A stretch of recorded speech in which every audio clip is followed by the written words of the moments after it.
most of my background is with Cartier and the Richemont group. I've done several brands, Cartier, Montblanc, Panerai, the Richemont marketing services. So I've navigated through the group. I would say the first thing is, if you're interested into working in luxury, is to have a passion for it.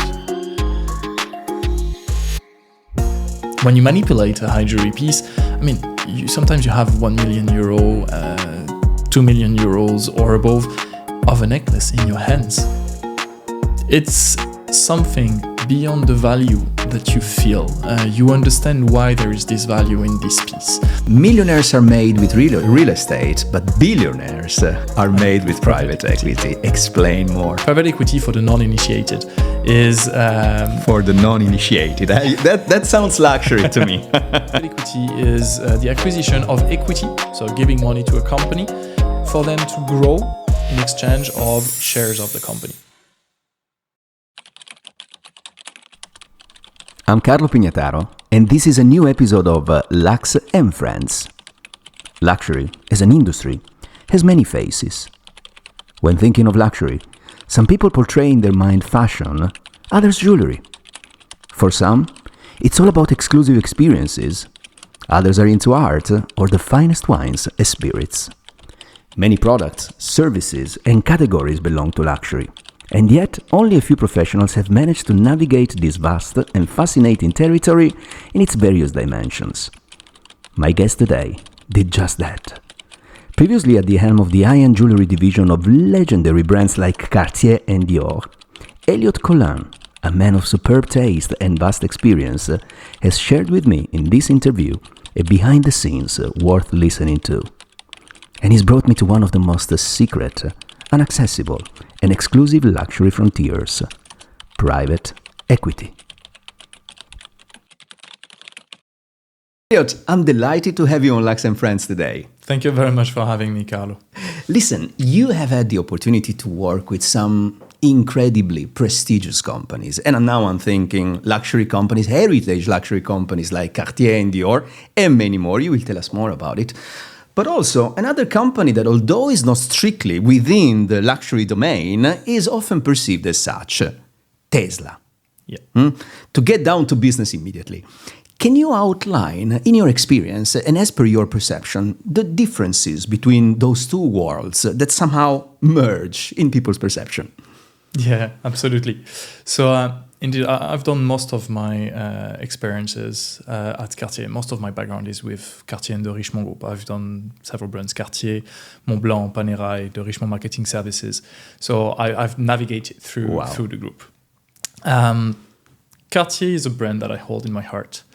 And I think it's very specific from many other brands. If we compare it to Dior, so Cartier is a brand where it comes from high jewelry. It comes from a time when jewelry was only high jewelry almost. The stones were very difficult to get. The stones were quite usually big. They were quite opulent. So you have a background of high jewelry into what Louis Cartier did at the beginning of the company. It changed through time, and I think the biggest point of change, the biggest turning point was in the 70s when there was the biggest difficulty for the watchmaking brands. Yes. Cartier had to reinvent itself, to get out of this secular, old money style, very opulent brand, and then democratize themselves. They democratized themselves with Les Mœurs de Cartier, and it created a brand that we know today with a span from high jewelry to accessories. So this is, I think, how Cartier started very high and democratized itself. Yes. If you take Dior on the other side, Dior is much more recent.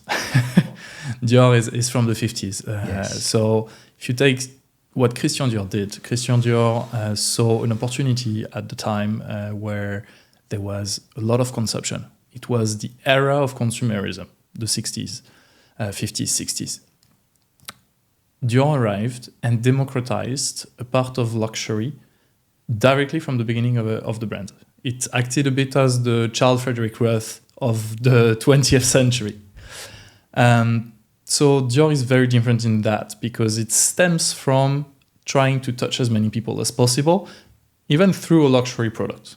Yes. So this is how I will differentiate both companies, and this is, I think, revelated into how people go into these brands. When they go in a store, they seek something different. They seek a different experience, seek a different product, a different aura, and potentially a different type of intrinsic values. If you take Tesla, on the other hand, it's a pure outsider. Tesla started with a luxury image. You remember in the early 2000s, all the new tech money with the Tesla Roadster. They were all showing off. They were all here to show that they had the latest product, breakthrough, the foreground of luxury in electric cars, etc. Tesla started there, and quite recently, 5-6 years ago, with the Model 3, they started to see that they needed to reach a position of industrial dominance. Yes. You can't do that through luxury, or you can't anymore do that through luxury. So they started to shift completely their image, and I think it was very interesting for me to see that clients of the luxury brands are still coming to Tesla having this luxury image in head, but they know that they are buying a product that is going to be somewhat of a commodity for them. Eliott, in your experience, we understand that when it comes to luxury, but I would say also when it comes to Tesla, because of what you just said, people were attracted by this, the tech money was attracted by this image of innovation, but at the same time something to have, so to speak. And so we understand that narratives are what really drives consumption, so to speak, in the luxury world. How do you see these narratives deploy in the industry? I think that the way brands talk to clients is very depending on the type of clients that you have at the end. You don't have a brand that targets with one narrative everyone in luxury.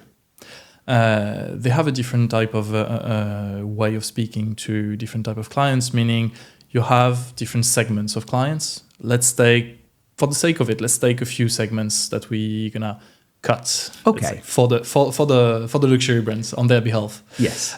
You'll have the top luxury segment. The highest segment that is gonna be the old money.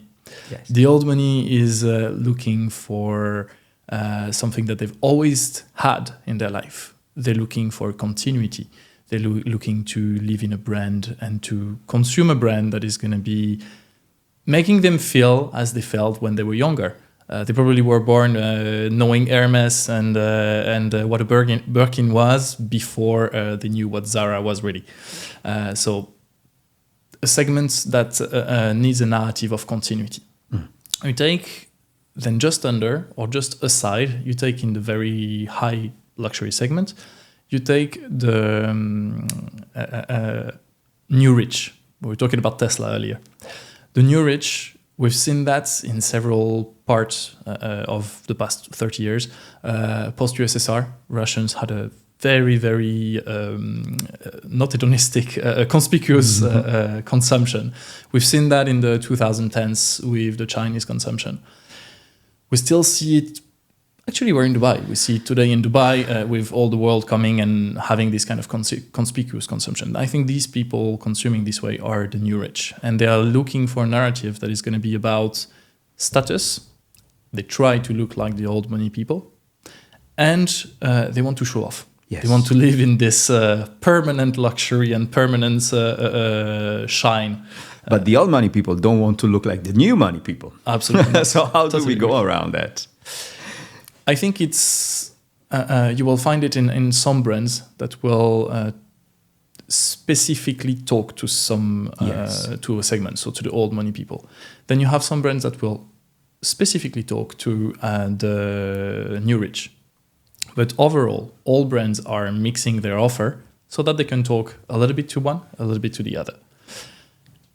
So they coexist in a certain way, benevolently. Taking the segment after and in another type of narrative, and I think this is a very complex one because this is the biggest chunk of the market.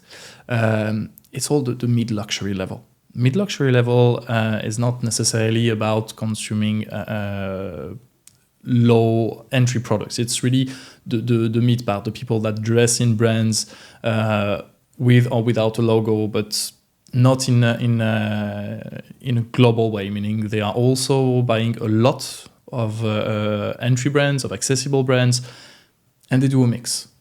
They do that for the status. So the narrative for these people is going to be directed towards the status, a symbol of belonging. But these people are spending their money very scarcely. There is high exigence, but the money doesn't go out very easily or very fast. Usually you find people that are beyond exigence in there, sometimes a bit wrongly. And this is where the brands are a bit mixing their communication and having difficulties to talk to them. So they have high expectations. Exactly. They have very high expectations, but they don't necessarily understand why they have high expectations. They've been told you have high expectations. You need to have high expectations for this brand.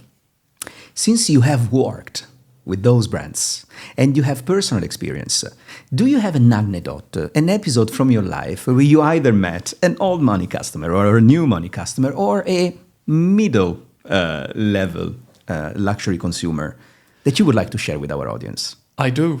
I do. Share. So in my early years, I was working for Cartier in Paris, in the Rue de la Paix boutique. Beautiful boutique where usually you have clients that come that know the brand for a long time, quite family, old money. Yeah. I had a client coming and didn't know him at all before, and literally throwing a watch on my knees.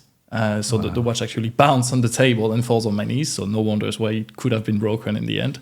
But the person is saying, it doesn't work, I want my money back. This person, in the end, all ended up well. Just to close it on that, all ended up well. The watch was repaired, the person was extremely happy. But the person had the attitude that comes with let's say the new rich, what we call usually the new rich, which is someone who comes and expects something without understanding what are the tenants and what is actually making the watch, for example. It was a watch that was extremely fragile. He was wearing it every single day, but in conditions that were not, let's say, adequate for the watch. Sure. If you're in the office, it's usually okay. But if you're moving all the time, you can wear it for sports, it doesn't work. So this for me was an example of the attitude versus new rich. I've seen, on the other hand, someone coming from a big family for high jewelry with a piece that was broken and handing it to the sales associate and saying, oh, it might have been broken. Could you have one of your artisans looking at it because I want to maybe wear it, and mentioning an event that was quite close.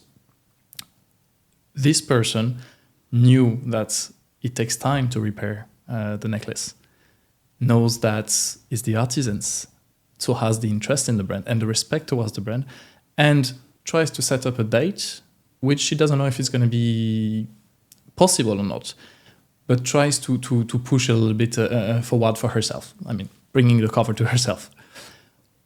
This is the attitude for me of someone that is coming from the old money and that has really the understanding of what the brand can propose, what is involved into the making of a product, and that respects the brand. Versus sometimes in new money, you will find a lack of respect in a certain way. A lack of respect, I understand that. And I think this is also what companies should do with time. Educate customers, make them understand what's behind the scenes. What makes a necklace such a beautiful necklace? What makes a complicated watch such a piece of engineering, isn't it? Definitely. I mean, this is the role of a sales associate at some point. Also, I agree with you, Eliott. Moving to a different topic, well, always within the realm of luxury. Speaking of technology. Now, as we know, technology is shaping the world in an unprecedented way, or at least unprecedented over the past, say, century or something like that. I wanted to ask you is, with technology going so fast, I also noticed, and many other observers noticed, that the luxury industry has been kind of slow at adapting to new technologies. I remember that only a few years ago, many brands didn't even have their own e-commerce. They would rely on companies like Yux to manage their e-commerce. Why is that? And what has happened in the meanwhile? And what do you see in the future? It's a bit the question of the century for the brands. The question of the century, I agree. So indeed, brands a few years ago were totally ignorant on really how to behave on social media, online, how to position themselves.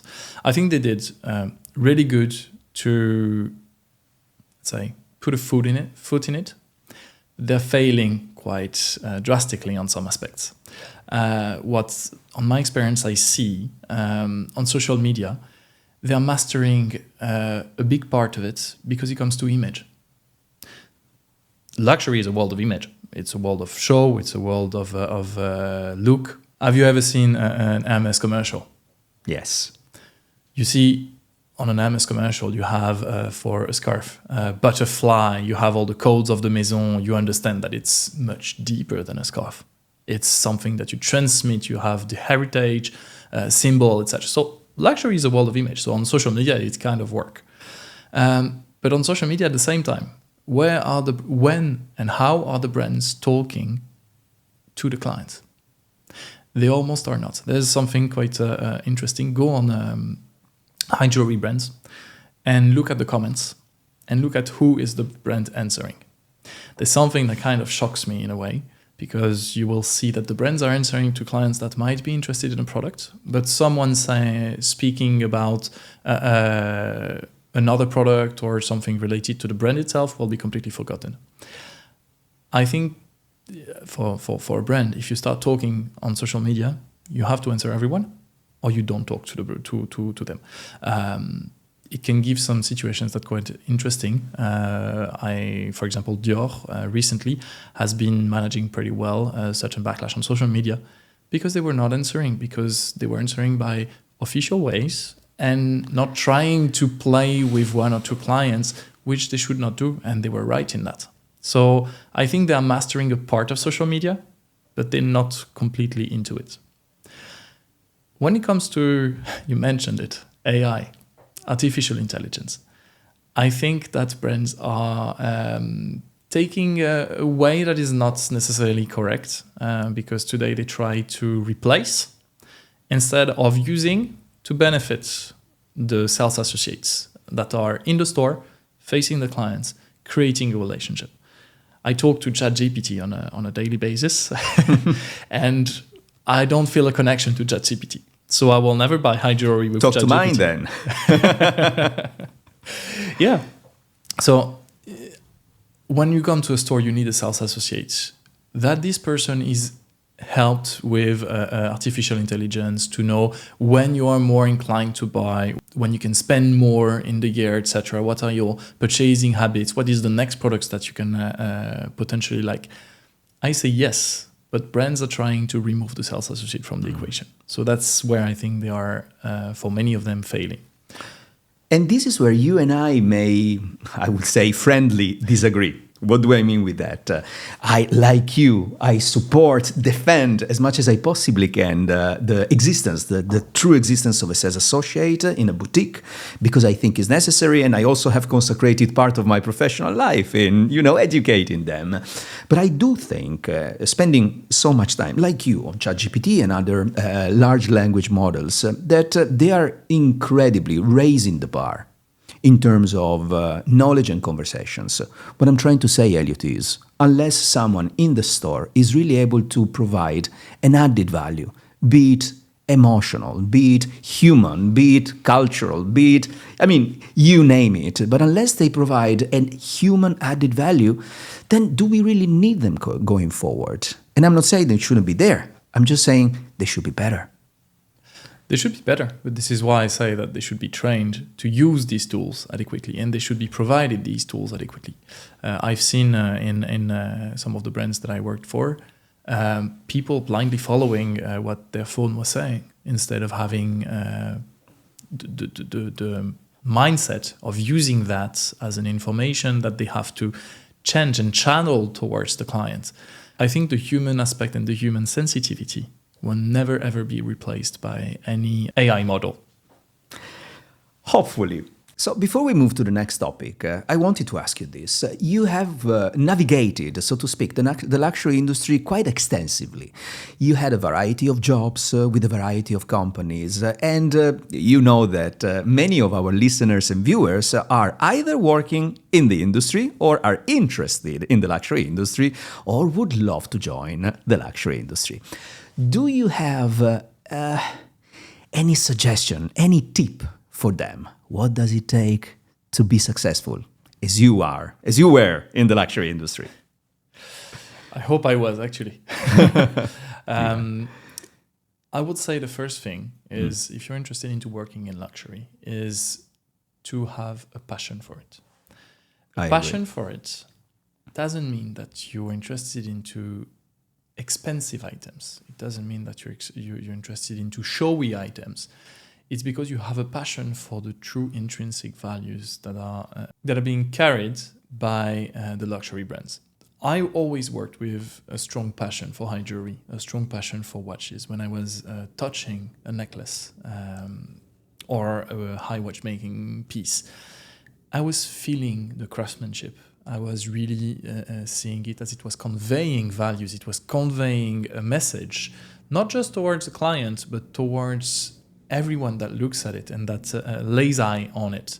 So I always was passionate to discover new collections, to discover new creations, and to for example, feel the stones. You know that all stones have a subconscious, let's say, effect or potential effect. This is something that I was interested in and I was really seeing. So to all the people that are watching us and hearing us, I would say find your passion towards the luxury industry. Do not focus on only one area. Focus on yourself, how you feel towards the whole luxury industry before deciding I'm going to go in there. For example, in high jewelry, I'm going to go to yachting, I'm going to go in fashion. Luxury is large, so easy to lose yourself or to lose your interest in it by delving only into one point of it. I love what you just said. It really resonates with me when you said that very necklace would talk to you. This is how you felt. Definitely. When you manipulate a high jewelry piece, I mean, sometimes you have 1 million euro, 2 million euros or above of a necklace in your hands. It's something beyond the value that you feel. You understand why there is this value in this piece, because you see beautiful stones. You know they are unique, not just because one company said that it was unique, but because they are. Yes, they truly are. I love the beauty of the stones and how they talk to myself, to me actually. Indeed. When people ask me, what does it take to join the luxury industry? I always say you have to develop a taste for the finest things in life. And the finest things in life could be the $2 million necklace, but also something completely free, like an apple freshly picked or a Brahms symphony. When I close my eyes and I listen to Brahms and my mind is clear and I have the time to enjoy it, I cannot think of a higher level of enjoyment and luxury. I agree. I totally agree with you. It's something that is personal. It's something that is personal. And speaking of personal, because the luxury industry has this dualism between being extremely exclusive, hence personal, but also accessible. And one question I had for you is, how do the big companies, the ones that employ thousands of people, put together the dream that is necessarily part of what we are talking about, along with the system and the bureaucracy that goes with it? It's not an easy task, is it? It is not an easy task. They're succeeding because they are still here. They are, so yes. They are more powerful than ever. I will say every single person in the luxury companies, in these organizations, these huge organizations, have a dream of working in this field. If you look at anyone that I met from, for example, finance teams, they look at the jewelry almost the same way as I do. And they feel something from it. They love it. They appreciate it at its true value or for their personal value. So I think these organizations are as big as they are and work as well as they do because each and every single person in it is passionate and make it personal to make it a success. I agree with you. The sense of belonging of this industry, when done right, is remarkable. Absolutely. From boutique to head office, you have a real link. Yes, yes. Now let's move to your new chapter. When you told me, I almost fall off the chair because I met you when you were in Cartier. And I had the pleasure to join you as an external consultant and trainer. But one day you told me, Carlo, I'm moving out of the luxury industry. Your last job was with Dior. What did you do with Dior? I was a high jewelry manager for the #1 boutique in the world in Dubai Mall. The Dubai Mall boutique. Wow. A big boat. A big boat. So you told me I'm moving from luxury to finance and more precisely private equity. So my first reaction was, what a change. But then you explained to me that there are many commonalities. What are they? Absolutely. I did a big change in my professional life very recently. So just to put a bit of background in it, I've always seen my roles in different companies and organizations such as Richemont or LVMH at Dior as something entrepreneurial. Yes. I always loved how I met leaders that let me behave and create what I wanted for the organization to serve it and to make it better, to improve it. That being in training, in commercial strategies, etc. So I've always been very free. Recently, I was feeling that I was losing kind of this freedom. I was not seeing myself into this organization anymore. And there's the little me that spoke to me and who was telling me, but you always loved finance as well, because we have in our family a wealth management company established in France for more than 30 years. And the way it has been built has always been being close to people. So being personal, it's been done with passion, and it doesn't want to revolutionize everything, but it wants to be close to the people. And I think luxury, at least what I saw in high jewelry, is very similar to that. In wealth management, you have, as you said and mentioned it, one asset class that is private equity. Yes. Private equity for the non-initiated is... for the non-initiated. That sounds luxury to me. Trying to also put it this way. But for the non-initiated, private equity is the acquisition of equity, so giving money to a company for them to grow in exchange of shares of the company. Okay. They are out of the market. So you can't... not public yet. Exactly. Example of OpenAI. Yes. Can you acquire shares of OpenAI? Tell me where and when. I'd love to as well. And seeing how they're raising money at the moment, I'd love to be part of it. But we can't.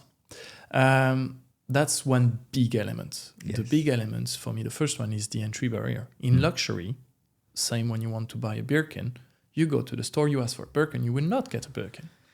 Entry barrier. In private equity, in good private equity, for the right companies, you might not necessarily know where you can enter and how you can enter. Yes. The second aspect is, why is it so private? Why is there such an entry barrier? It's because the breakthrough and the evolution that they propose in their field is usually strong carrier of values, sense. And it's usually something that brings something to society in its true terms. So this is why we're talking about breakthrough. So this is a second aspect that is close to luxury for me. It brings something additional to the society. Even if we can always discuss and argue on the necessity of luxury for society, but it is there and it serves a great purpose today. It does, I agree with you.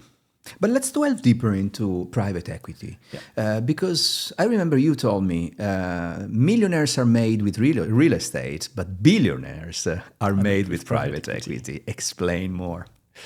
I totally agree. So I think it's about a scale. When you do real estate, you have a product that can appreciate depending on its size. You can't push the walls further. You can renovate, but size versus renovation, there's always a moment where you reach a point where you can't go higher. No. So you can do a lot of money with real estate, and we see it in Dubai. But with private equity, it's something that incorporates another value, which is time, appreciation, versus what you can do inside. If you work on the company, let's take an example on research on health, research on cancer, for example. The more you search with the right direction, with the right surroundings, and the good private equity allows that, the faster you are to find, for example, the solution to the problem that you are researching. I think this is where private equity is different than real estate, because when you find it, you can still grow. You never stop in it. So private equity, when you enter in it, you have a sense of value, a sense of belonging to a project that is greater than just what it is, so the intrinsic value. And you can accompany it through time. You'll find more or less the same for me in luxury. On a Birkin, you'll buy a Birkin one day. There's been all the artisan, all the work behind. You entered at some point on the list. You got it at some point. And 10 years later, when you sell it back, you know that you bring back to society, you bring back to people something that you held for a long time that's created value a long time. I understand it. It resonates with me. And I also think it resonates with the philosophy of the city we live in. Absolutely. We met in Dubai. We are in Dubai now. And you spent how many years in Dubai? I spent 4 years and a half in Dubai. 4 years and a half in Dubai. Why did you move here? Why do you think this is a city that attracts such an affluent clientele? Dubai attracts people for one main reason, is tax-free. Okay. Beside companies, a 9% corporate tax for companies mainly. Okay, fair enough. But when it's tax-free on your salary and you have a lot of security, people thrive. So I think this in Dubai, the two, security and the tax-free, are the two main aspects that are pushing people to come and to stay. Then you have the possibility to plan. When you're in Dubai, you gather a lot of money. You can plan financially in the future. You have to make the most out of it. So you can do it through private equity, for example. You can do it through real estate, etc. Dubai is also, geographically speaking, in the middle of the, let's say, current world, with Asia coming directly to Dubai, connecting with Europe through Dubai as well. You have Europe capitalizing a lot in the Middle East at the moment, and a lot of attention is in the Middle East. Dubai is a bit the Switzerland of the Middle East. You also see Dubai as the hub for the future. I'm just thinking, we talked about OpenAI. Sam Altman wants to raise $7 trillion. What a number. $7 trillion for AI in Dubai. So I think Dubai is at the forefront of a lot of changes that are going to be socio-demographic changes, a lot of economical changes as well. We have a ministry for artificial intelligence here. I don't know if you know it. I didn't know. You teach me something. And this is, I think, what is amazing about Dubai. When did they appoint this ministry? Recently, right?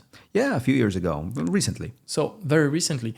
Is there any other place in the world where that happened? I don't think so. I don't think so either.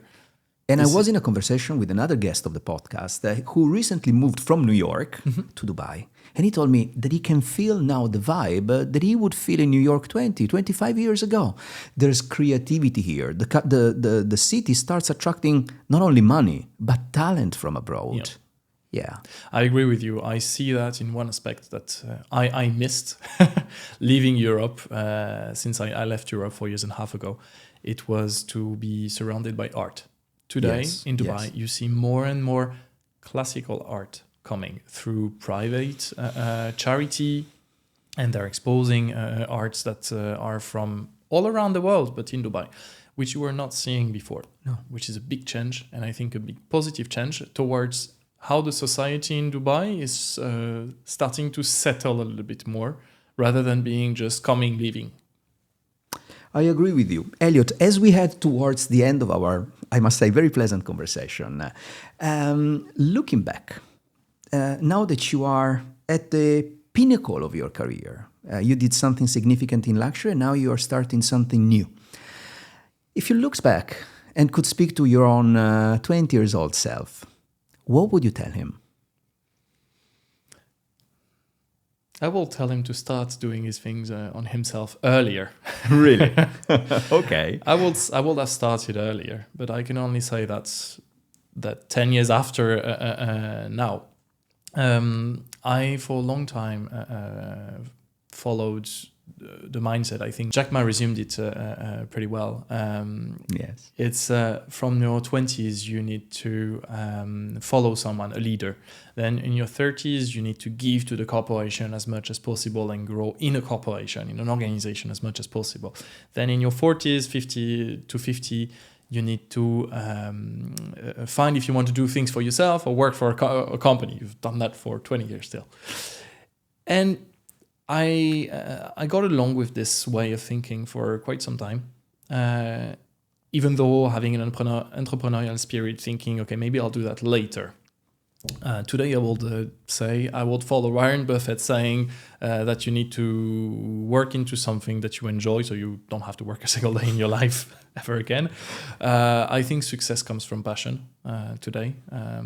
You need to be passionate about. So I will push myself to be passionate, and I will push myself to dare a little bit more. To dare a little bit more. So I'd like to close it on the sentence you just said. Success comes from passion. Eliott Collin, thank you very much for being on Lux and Friends. Thank you Merci very beaucoup. much. Thank you very much for having me, Carlo. Great! Thank you.